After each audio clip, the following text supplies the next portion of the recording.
Quiero dar la bienvenida a todos los que nos acompañan hoy en este primer congreso de ACU España, a los ponentes que nos acompañan de un alto nivel, también a los pacientes que están aquí presenciales y a todas las entidades y personas que nos van a seguir en streaming, tanto desde el territorio nacional como desde Hispanoamérica. Muchísimas gracias a todos por acompañarnos en este día tan importante para ACU.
Hola, buenas tardes a todos. En esta primera mesa vamos a hablar sobre el camino de la innovación y por qué es importante que los pacientes estemos de una forma activa en todo este proceso.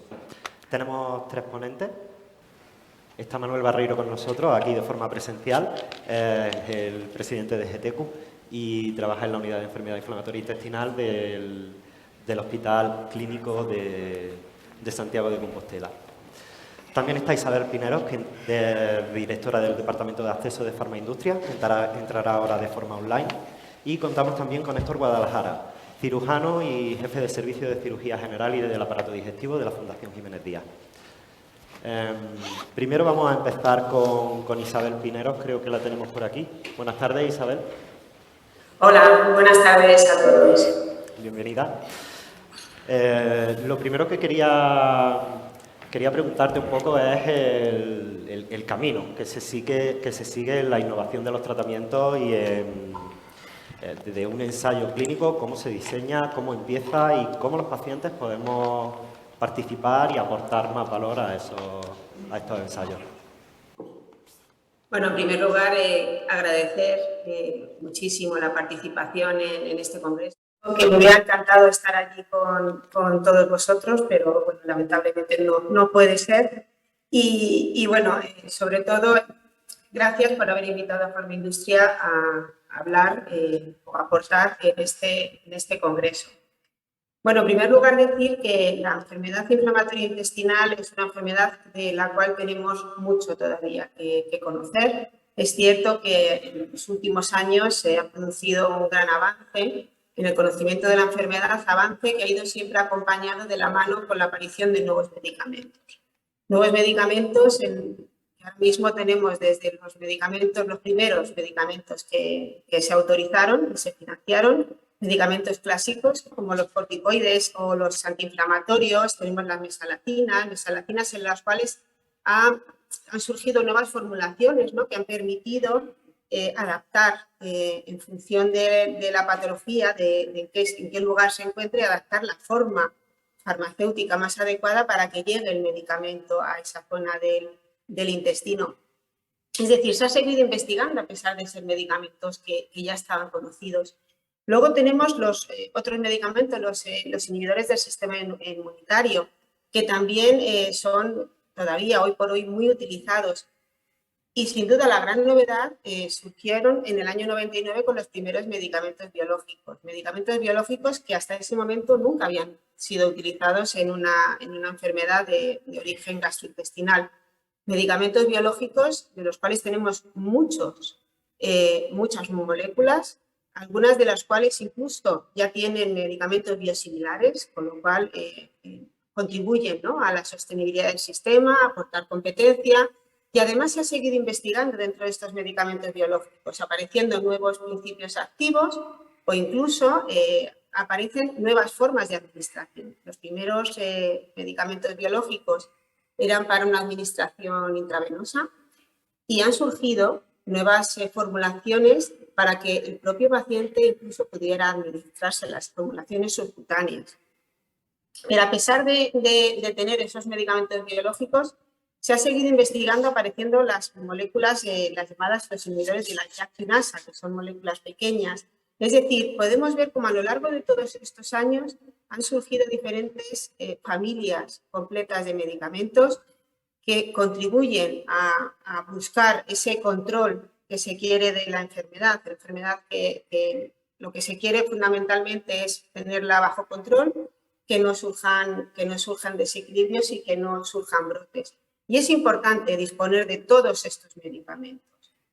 Se me han olvidado los antibióticos que también son medicamentos fundamentales para conseguir que esas infecciones, esos focos infecciosos no prosperen. Y también es importante seguir investigando en antibióticos. Por eso, el papel de la industria farmacéutica en el control o en los avances de estas enfermedades inflamatorias intestinales creemos que es bastante relevante.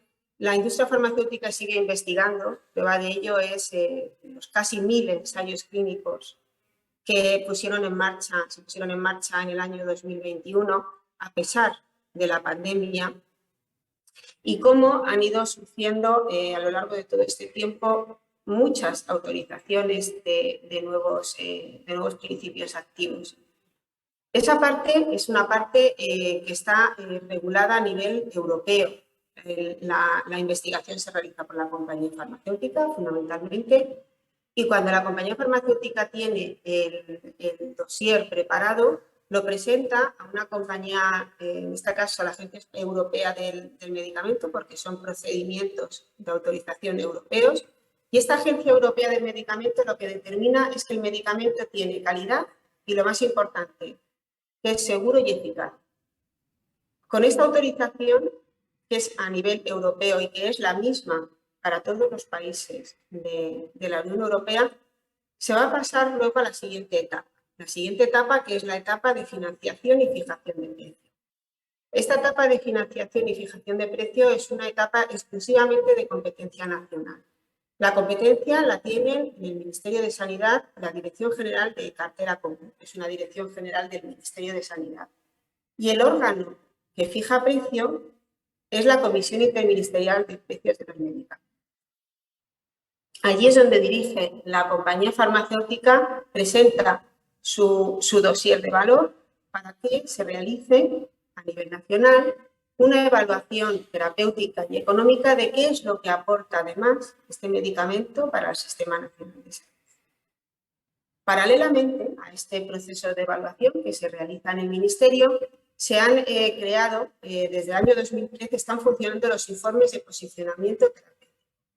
Estos informes de posicionamiento terapéutico, que en su origen busca ser un informe de carácter científico-técnico, se pensó para evitar evaluaciones que se realizaban con posterioridad en las comunidades autónomas, siempre pensando en mejorar el acceso o la disponibilidad de los pacientes a estos medicamentos.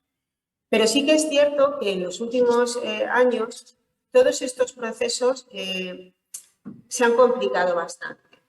Los medicamentos, como he comentado, se investigan por la compañía farmacéutica, se autorizan en la Unión Europea, en la Comisión Europea, pero luego surgen bastantes problemas a la hora de decidir su financiación por la Administración Sanitaria. Estos problemas se ven reflejados claramente en los indicadores que tenemos en estos momentos de disponibilidad de medicamentos. Tenemos unos indicadores europeos que sirven para comparar cuál es la disponibilidad de un grupo de medicamentos en los distintos países de la Unión Europea, y este informe se realiza todos los años. Bueno, pues en el informe del año 2021, que es el último que tenemos, la situación de España indica que de cada 100 medicamentos, de estos que se autorizan a nivel europeo, España tiene disponibles 53. Es decir, tenemos 47 que están disponibles. Y si nos comparamos con los países de nuestro entorno, países como Francia, Italia, Reino Unido o Alemania, en esos casos ellos tienen mayor disponibilidad, una disponibilidad que se encuentra entre el 68 y el 92%. Este porcentaje, sin duda, en España es inferior y también es relevante el tiempo que se tarda en tomar esta decisión de financiar un medicamento. Ahora mismo en España, con ese indicador, con ese estudio, se resume que son de media 17 meses. 17 meses es mucho tiempo, 17 meses en el cual los pacientes están esperando los medicamentos y nosotros creemos desde Farmaindustria que el proceso no funciona, que es momento de cambiar y de ponerse a trabajar en unos nuevos procedimientos en los cuales se permita trabajar activamente en la forma de evaluar y de fijar la financiación, decidir la financiación de los medicamentos. Y para ello hemos propuesto a la Administración una serie de procedimientos en los cuales se busque de una manera colaborativa poner una mejora en esta situación. Y también creemos que es el momento en el cual el paciente y también las sociedades científicas tienen que tener una participación más activa. Porque hasta ahora sí es cierto que toda la labor, todo el trabajo que se realiza por parte del Sistema Nacional de Salud se piensa hacer para el paciente, pero creemos que es el momento de hacerlo con el paciente. El paciente que cada vez está más informado de su enfermedad, es más conocedor de los medicamentos, de las investigaciones, participa en muchas ocasiones activamente en los ensayos clínicos. Creemos que es el momento de poner a punto un nuevo modelo en el cual el paciente tenga una participación más activa. Porque el objetivo siempre tiene que ser el mismo, el objetivo tiene que ser el fomentar un ambiente de seguir investigando, permitir que estos ensayos clínicos, que además en nuestro país tenemos una investigación clínica muy elevada, sigan de una manera muy activa y luego tener unos procedimientos a nivel de financiación y fijación de precio mucho más ágiles que nos permita poner los medicamentos a disposición de los pacientes en el menor tiempo posible. Y eso sin duda solo se puede hacer con una colaboración activa entre todos los agentes. Y nada más, espero no haberme extendido mucho. No, muy bien. Muchas gracias. Quería comentarle algo de lo que ha estado hablando. Hablaba Sí. de la conveniencia de los medicamentos, de aunque tengamos ya algunas opciones terapéuticas disponibles, Sí. es verdad que pueden cambiar y ahí se puede innovar. Mucho.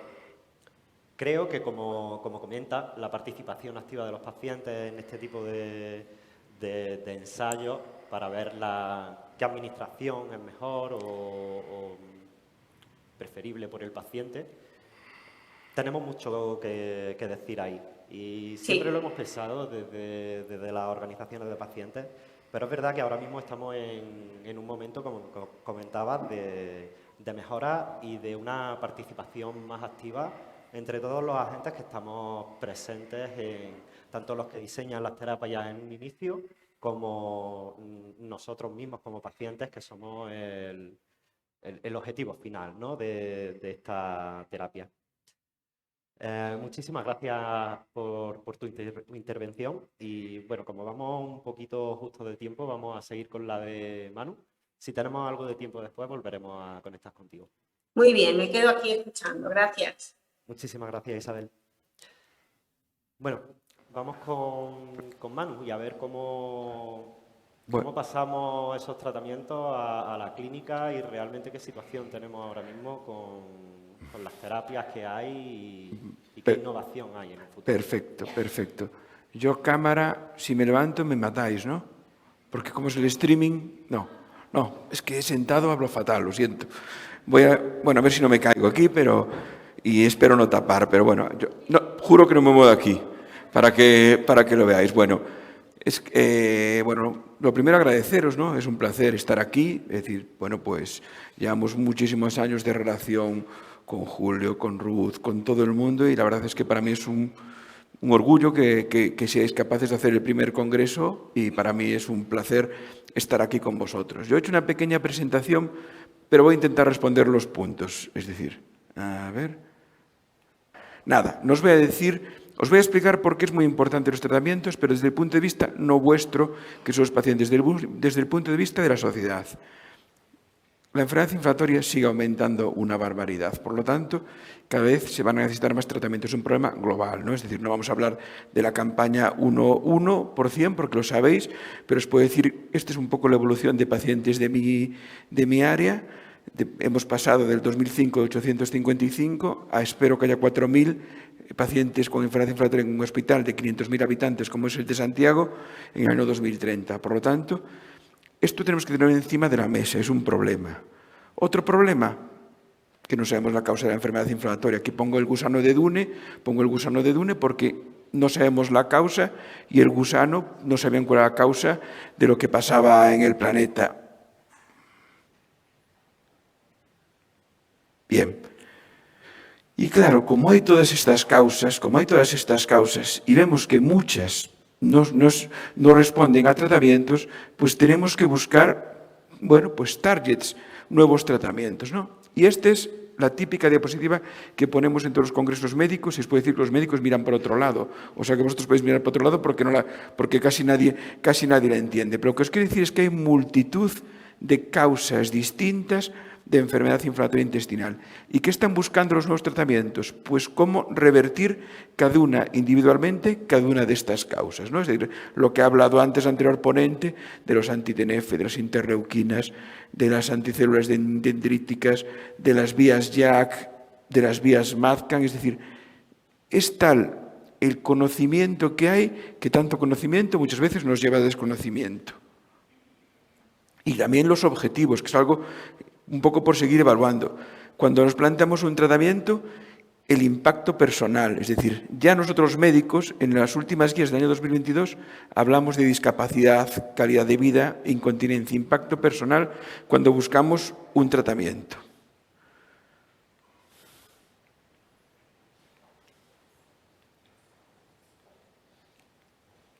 No va para adelante, pero bueno, a ver si...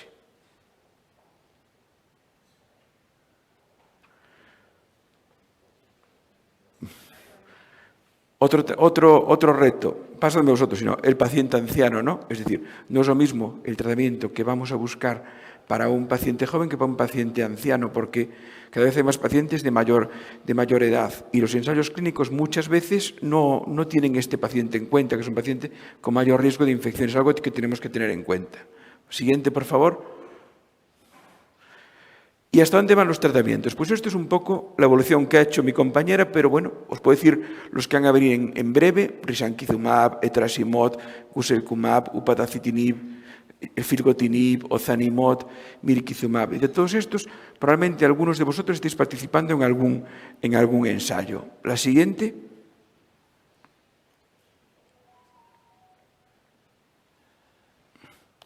Bueno, yo ponía Obi-Wan, pero me pongo a mí, este es Obi-Wan pensando, que sin duda es más serio, y una serie de preguntas sobre los tratamientos. Entonces pasa al siguiente sitio, que lo conoce muy bien José María y los dos José Marías que están, y José Ramón, que están aquí de Santiago, que es mi consulta, donde me pongo a pensar y voy a plantear una serie de preguntas.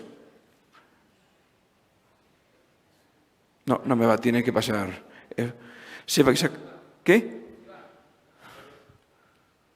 ¿Cómo? Apunta directamente hacia allí, que es donde está... Bueno, pues estas preguntas.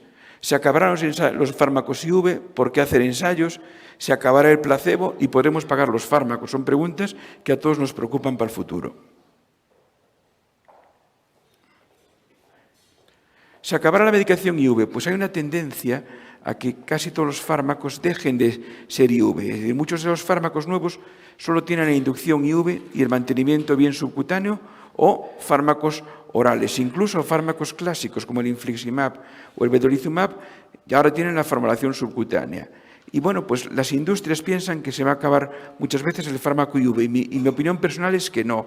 Y os voy a explicar un poco el porqué. Este es el hospital de día, porque los hospitales de día tienen un papel muy importante. Son la puerta para el paciente, el control terapéutico, la inducción es más potente y hay mucho paciente que prefiere intravenoso. Y volvemos un poco al tema de los ensayos, ¿no? ¿Cómo se explican los ensayos? Bueno, pues esto también es muy médico dependiente, muy unidad dependiente, ¿no? Ventajas de los ensayos. Primera ventaja, nos da acceso a fármacos que aún no hemos aprobado, que aún no se han aprobado en nuestro país. Se ha visto como algunos se aprueban, otros no, nos da acceso. Como digo yo, es una oportunidad de mercado, es decir, puedes llegar a algo que a lo mejor tienes que esperar un año por la vía habitual. Algo muy importante, los pacientes en ensayo están muy controlados, os hacemos muchas visitas, a veces demasiadas pruebas que nos obligan a los ensayos, también hay que hacerlo, y muchas veces nos vale para ganar tiempo a la aprobación, porque cuántos pacientes han empezado con un ensayo, pero luego acaban con la aprobación. Y es cierto que a veces yo el problema que veo es que yo quiero ensayos para pacientes que me han fracasado otros fármacos. Muchas veces las industrias farmacéuticas nos ofrecen ensayos en pacientes nuevos, en pacientes naïf, ¿no? Que tenemos buenos fármacos, aunque ninguno es maravilloso. De los ensayos, algo que a mí me preocupa personalmente, y sé que a vosotros preocupa mucho, es el placebo, ¿no? Que voy a hablar un poco del placebo. Bueno, el placebo, sabéis que en algunos fármacos hay una rama que se da placebo. No se deja sin nada, ¿no? Se deja con una medicación muchas veces concomitante con los inmunosupresores. Y el placebo, bueno, pues mucha gente responde a placebo porque va a hacer muchas visitas al médico, pues, bueno, porque se siente cuidado, ¿no? Muchas veces responde al placebo. Pero yo estoy en contra del placebo. Lo bueno de los ensayos es que el placebo es muy poquito tiempo, porque después, si ese paciente fracasa, suele entrar en una rama abierta, ¿no? Es una cosa que tenéis que tener en cuenta con el placebo. Y tenemos una buena noticia, que es estudios head-to-head, que tenemos cada vez más estudios con un comparador, ¿no? Que es cuando viene un paciente y le decimos, te podemos ofrecer tal fármaco o tal otro fármaco, uno de los dos va a ser efectivo. Y yo creo que ya para acabar, un poco para concluir, bueno, pues a veces los ensayos ayudan a pagar, ¿no? Cuando tenemos mucho gasto sanitario, nosotros que nos aprietan, nosotros defendemos mucho, tenemos muchos pacientes que necesitan biológico, tenemos que tal, y a veces también es una manera de decir, bueno, también tenemos, a través de los ensayos clínicos, bueno, pues nos ahorramos un dinero de un biológico, ¿no? Por lo tanto, es una visión que a lo mejor vosotros no tenéis, pero que para nosotros y para las administraciones a veces es importante. ¿Y cómo será el futuro del tratamiento? Pues la verdad, no os lo puedo decir. Yo creo que va a ser mejor, yo creo que tendremos más tratamientos, no tendremos un tratamiento curativo, no tendremos a día de hoy un tratamiento curativo, se van a investigar, bueno, pues desde biológicos que alteren la microbiota, se van a investigar muchísimos fármacos, ¿no? Esto es un poquito, no lo podemos ver el futuro, nos dice el más sabio y nada más. Yo creo que esta era mi última diapositiva, acabar con todas las moléculas que se están investigando. Es decir, aquí os podía hablar de los SIPs y de los MAPs. Os podía estar horas y horas hablando de los... Y es un poco también como una carrera de fondo, porque muchos de ellos no llegan al final del camino, ¿no? Llegan al final del camino y muchas veces en nuestro país, en un país con una sanidad buena, creo que España tiene una sanidad buena, no es donde más se recluten los ensayos. ¿Por qué? Porque hay muchos países donde, Estados Unidos, por ejemplo, hay paciente profesional del ensayo. Un paciente que va, porque su seguro no le cubre el biológico, y va al hospital y se muda y se busca trabajo donde le ofrecen ese fármaco. Y ya no por no hablar de los países del este europeo, ¿no? O incluso de Sudamérica, donde cada vez es más difícil el acceso a los fármacos biológicos por la sanidad, y lo que buscan es, bueno, pues que se les dé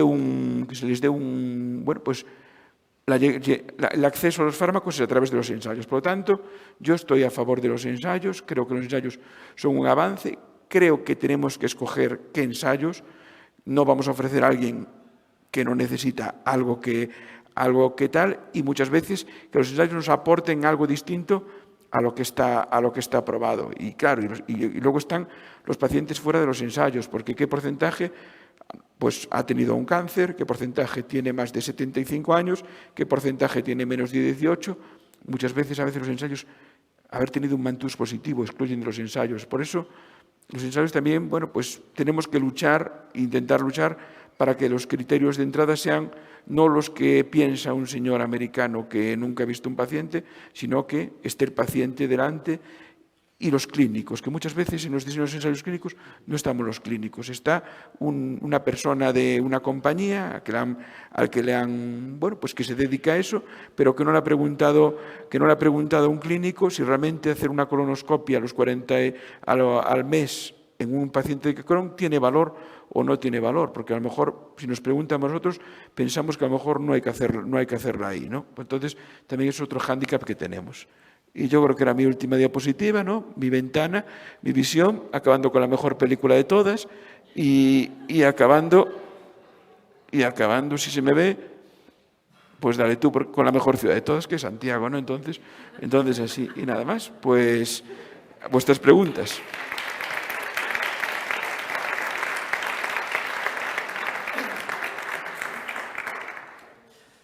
Estupendo, Manuel. Quería haberle preguntado por la falta de los perfiles que no se incluyen en los ensayos clínicos, pero creo que ha respondido a todo.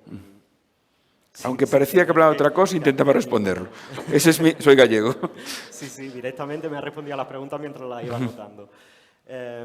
Lo que sí comparto la reflexión de que estamos ante una patología compleja y al final, la más compleja. Claro, intervienen muchísimos factores, como hemos visto en la diapositiva. Digo de digestivo, ¿no? De digestivo es claramente la más compleja. Y encima la parte inmunitaria, tantos elementos que pueden provocar una inflamación, que se pueden bloquear en cada paciente son distintos. Así que, bueno, tenemos un reto ahí para conciliar todos estos tratamientos y que tengan la menor carga posible también para nuestra calidad de vida. Y ahora, pues, me gustaría terminar la mesa con la intervención de Héctor Guadalajara. Lo tenemos grabado en vídeo y nos va a comentar un ejemplo de innovación que se hace desde España. Terapias innovadoras y terapias que se han desarrollado completamente en nuestro país y que ahora mismo ofrecen nuevas alternativas de tratamiento. También participa en esta mesa el doctor y del aparato digestivo, cuello y mama del Hospital Universitario Fundación Jiménez Díaz y profesor asociado en la Universidad Autónoma de Madrid. Buenas tardes, Héctor. Hola, buenas tardes. Muchas gracias por la invitación. Es un auténtico placer. Encantado de contar contigo y en este espacio y compartirlo. Quería preguntarte sobre la terapia innovadora que habéis estado estudiando en los últimos años y qué supone haber participado en una investigación que aporte una nueva terapia, la de células madre, concretamente para los pacientes con enfermedad inflamatoria intestinal. Pues la verdad es que la historia que he vivido es increíble. Y yo me considero una persona muy privilegiada como un espectador de primera fila de un evento que para España considero muy importante, ¿no?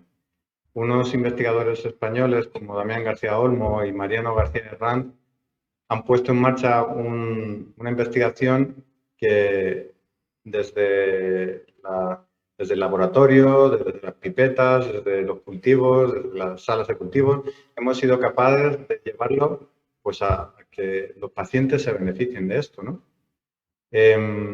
Como sabéis, el conseguir que un medicamento llegue desde la investigación a la clínica es un proceso muy largo de probablemente entre 15 y 20 años. Esto hace que sean muy pocos los fármacos o los productos que llegan a recorrer este camino entero, ¿no?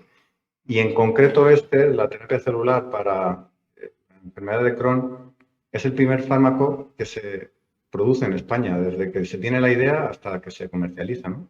De hecho, en este momento pues, la fábrica está en Tres Cantos, es una fábrica que provee terapia para todo el mundo y los royalties benefician a nuestra Universidad Autónoma de Madrid.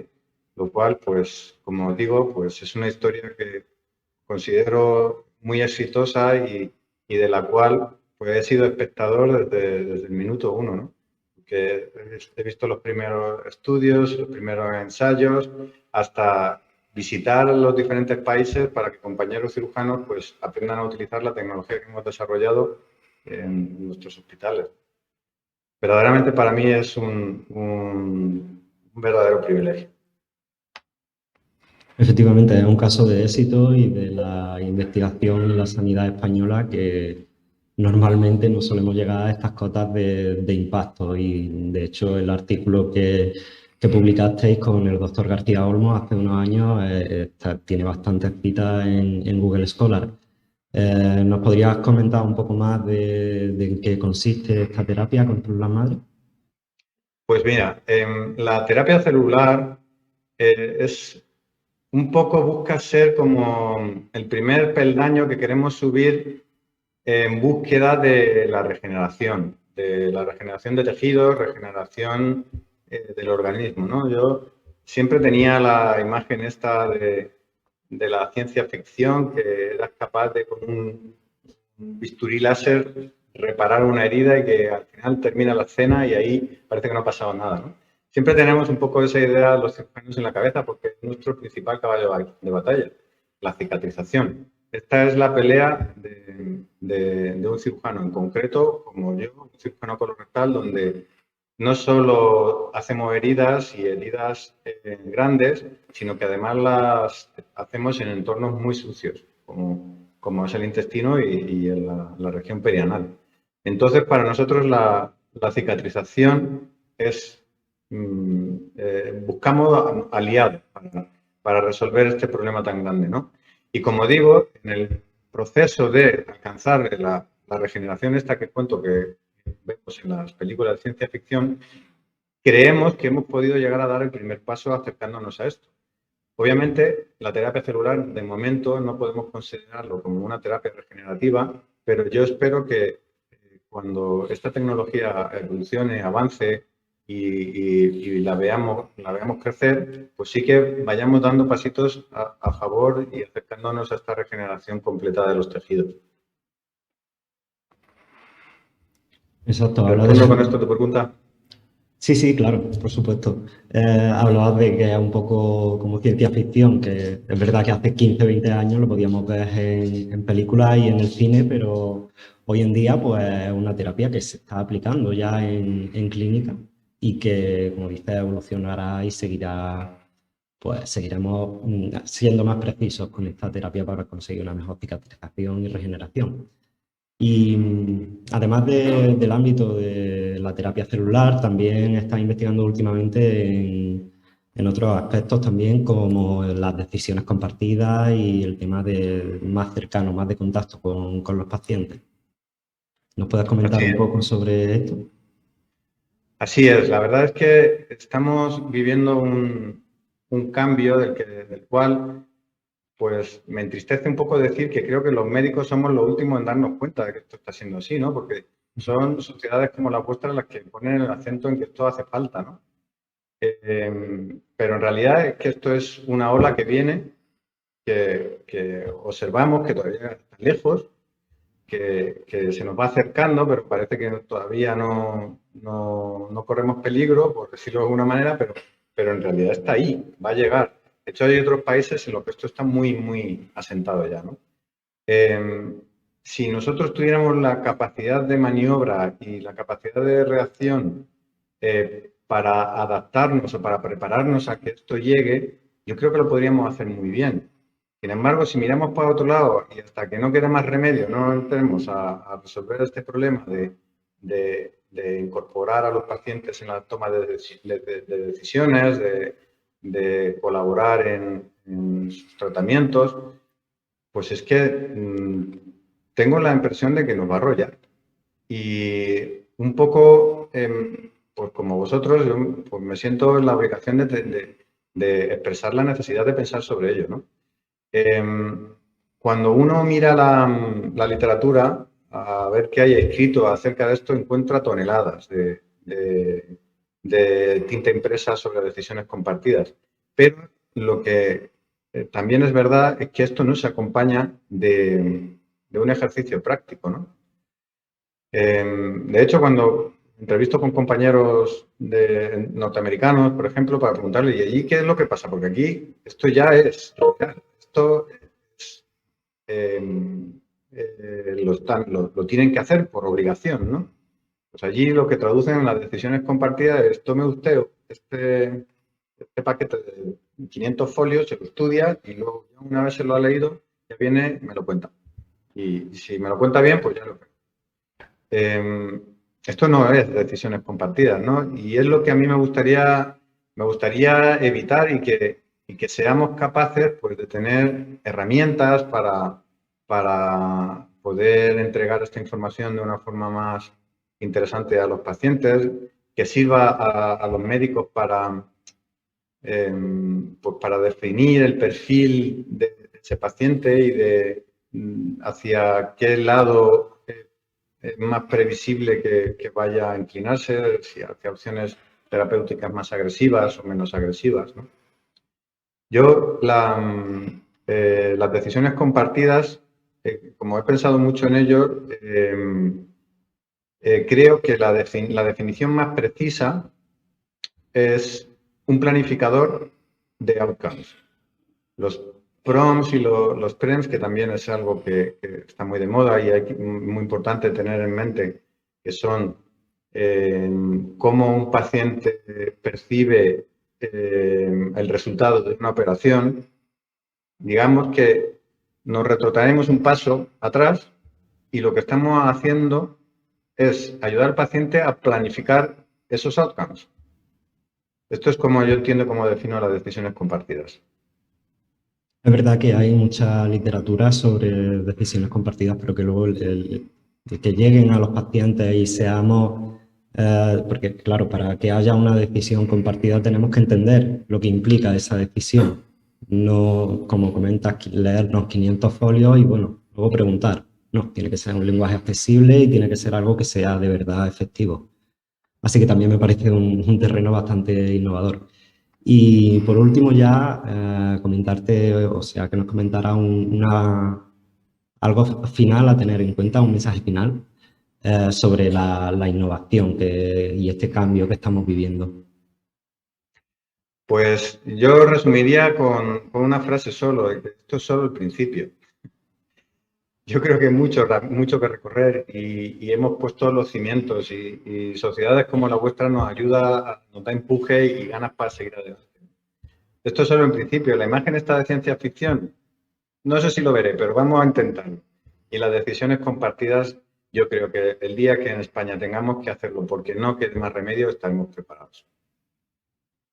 Exacto, yo creo que estaremos preparados. Tenemos, como vemos, gente de mucho nivel para ello y es solo el principio. De aquí en adelante nos queda seguir colaborando y seguir avanzando hacia todo lo que nos espera y los cambios tan radicales que nos esperan en el ámbito sanitario, sobre todo. Muchas gracias, Héctor, por estar con nosotros. Gracias a ti, Antonio. Ha sido un placer. Bueno, y no tenemos mucho tiempo más, así que vamos a ir concluyendo esta mesa. Como habéis podido ver, el camino de la innovación, como han comentado todos los ponentes, es bastante largo y obtener nuevas terapias es algo complicado y que ahora mismo necesita un cambio. Y en ese cambio coinciden en que debemos ir todos de la mano, desde los clínicos a los investigadores, la industria y, por supuesto, los pacientes y la sociedad, que, como decía Manu, cada vez vamos a una sociedad con más enfermedades crónicas.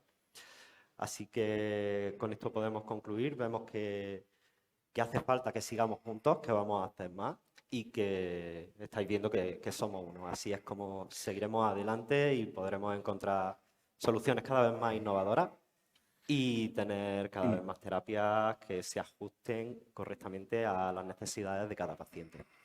Y nada, y si alguien tiene alguna duda en el café, me pregunta, porque hay gente que le da vergüenza preguntar en alto, o sea que sin problema, ¿vale?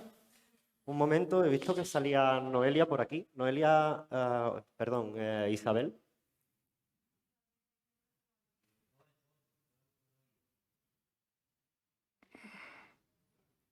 Hola, Isabel. Hola, estaba escuchando muy atentamente. Creo que todos coincidimos.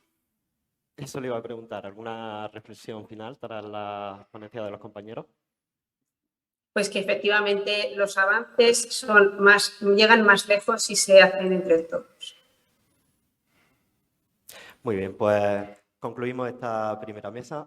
Pasamos ahora al coffee break, durará unos 20 minutos.